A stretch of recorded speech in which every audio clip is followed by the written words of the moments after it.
Bernie was right. I am here to fully walk back my entire 2016 position. I don't know. 2025 is not really doing it for me. So how about we rip open some old wounds with 2016? Joy Reid, former host at MSNBC and political commentator, gave an interview to Krystal Kyle and Friends, Kyle Clancy and Krystal Ball, on her change of heart since 2016 when she was very pro Hillary Clinton, very anti Bernie Sanders, and then goes on to discuss some very interesting details about what it was like working at MSNBC post October 7th when she was doing correct reporting on the genocide going on in Gaza. And ultimately, she was let go from MSNBC. Her show was canceled. So gets into a bit of that. First, though, I want to play this clip, and I'm going to get to my thoughts on this because I was there 10 years ago covering the insane media blitz against Bernie when he was clearly the right choice, clearly correct on everything he was discussing. But here is Joy's perspective. And this is now, I'm going to break news, and I would break this news only with you guys. Bernie was right.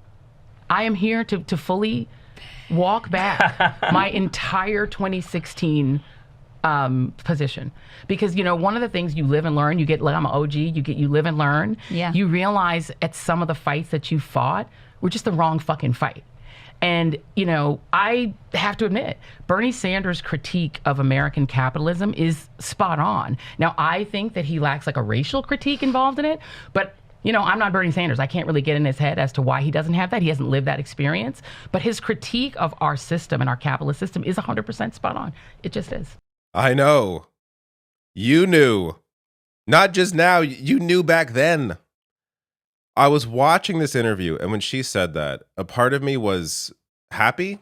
It's great to see people grow and learn and change and move in the right direction. It should be an uplifting thing, and it is an uplifting thing. It's good to see that. At the same time, a part of me was so frustrated because Joy was a great example of somebody back then of how dishonest the media was, because it wasn't as if this was somebody who was completely siloed and really truly believed everything Hillary Clinton was pushing and thought that she was, the right person, not just in terms of who could win, but also in terms of the policies. It wasn't like Joy was in that camp. Joy was somebody who had complimented, even propped up Bernie Sanders at one time before he ran for president. So as Jackman writes, this is an article from back then, MSNBC's Joy Reid was once a fan of Sanders, calling him, quote, the great clarion voice in the Democratic Party before transitioning to attacking him full-time, even claiming in 2017 that he mistreated his wife, which was so ridiculous that even Jane Sanders came out to denounce it. Bernie Sanders' wife to MSNBC anchor, don't ever use me to demean my husband. Now, I'll link to that below in case you want to relive that whole thing.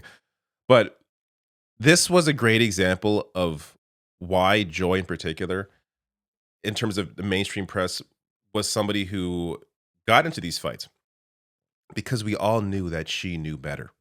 And there was no way for her to deny that because of the way that she had spoke before. This is somebody who was deeply involved in being anti-Iraq war. So there was a history there of somebody who was more on the activist side, was more aware of the reality, and was not acknowledging that reality in a mainstream news position in the way that she could have. So it was very frustrating. But let's get to the follow-up here. Why her explanation as to why she was pushing Hillary Clinton. And look, I'll tell you, as a Black American, what we are pragmatic. We're pragmatic voters. We don't vote our dreams. We don't have the privilege to vote our dreams, right? Mm-hmm. This country, we're in survival mode at all times. Mm-hmm. And so when you look at the way African Americans vote, we vote survival. When it came to Bernie Sanders in 2016, I had already spent a lot of time looking at Donald Trump. I, lived in New York for a long time. I knew that he was a criminally racist, really frightening figure. I found him so objectionable. I never even watched The Apprentice. Mm-hmm. And I looked at that race as, we cannot let him win. But at the time, I literally just made the pragmatic sort of, that he can't win. And so to this day, I look back and I'm like, I definitely was on the wrong side of that primary in my mind now, because my actual beliefs and values are really more with Bernie Sanders. My kids were Bernie people. I had 2 out of the 3 were for Bernie. I had like rabid Bernie people in my house. That's funny. But then, it gets caught up in a lot of other things. I got in online fights with the Bernie bros, and it got really nasty and ugly. And then I was in my feelings. Then I was like, oh, y'all gonna fight me, I'm gonna fight you. And so I think in those moments, you just really are in the moment and you're doing the thing you think is the right thing. But in the end, I feel like we made a decision in 2016 as Democrats to try to go to the pragmatic route. And it turns out maybe that was wrong. I don't know if he could have won the general. I don't know. I know, and I will get to that in a second. I want to be clear. I cut it up a bit here, that answer. Go watch the full interview or listen to the full interview on Krystal Kyle and Friends Substack. I will link that below the video. I'm a subscriber, so I have the video feed. I hope they're okay with me using some clips. But if you want to hear the full interview for free, it's on there as well if you're not a subscriber. But yeah. Look, I get the explanation. I get that the thought process there. That's why a lot of people, Democrats at that time, voted for Hillary, thinking that she was the more practical choice, that people knew who she was, she was going to win because of that. That doesn't necessarily explain the hate or hate boner, for lack of a better term, for Bernie Sanders that Joy was displaying, and that got into, she briefly mentions there the fights back and forth. Maybe it was just because of that. The emotions got involved because she was being attacked for being so anti-Bernie. I don't know. But whatever. Look, those are old times. I think it's okay to forgive and forget. Maybe not forget, but it's okay to forgive and move on. On Bernie, though, look, this is a Politico article, okay? These are people that are, center-right at best at the time, talking about Bernie's not-so-secret weapon. So this is May 2016. This is when it was clear that he was about to lose the primary to Hillary Clinton, even though it was very close. But they go on to right here.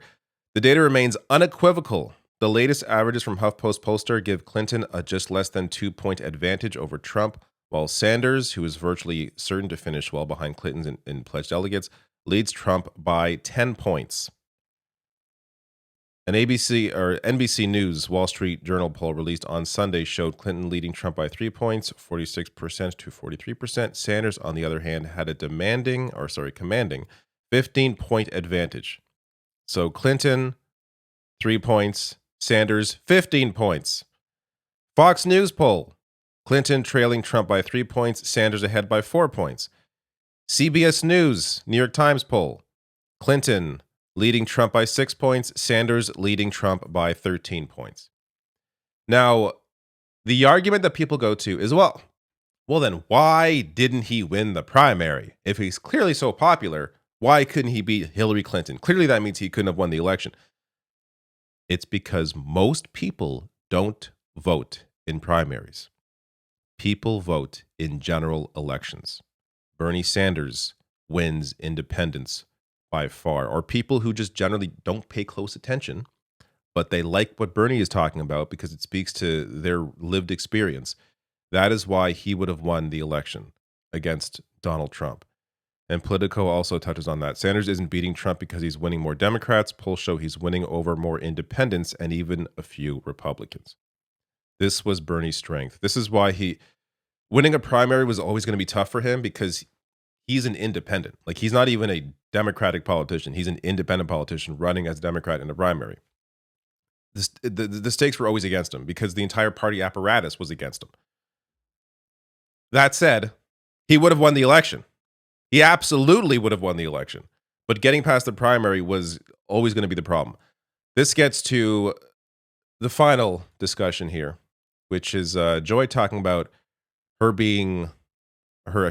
show being canceled at MSNBC. So this happened a while back. February? Is that what it was? Yeah. So a few months back, shortly after the inauguration.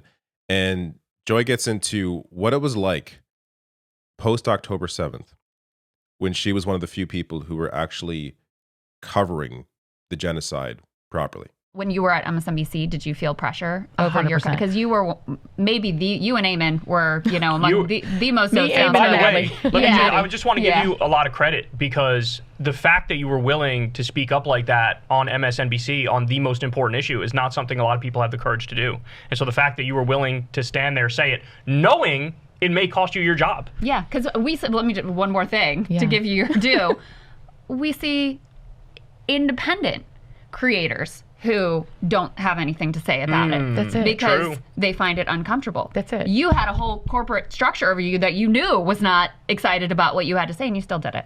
It was hard, and you know what it's like to work there more than most. And I have not felt this much pressure on the job since I quit local NBC over the Iraq War. I mean, I walked out of there because I, have been anti-war pretty much my whole life, and I was deeply against the Iraq War, found it insane. Take that environment in the Iraq War when everyone was putting the flag pins on, triple that after Wow. October 7th. Wow. Triple it.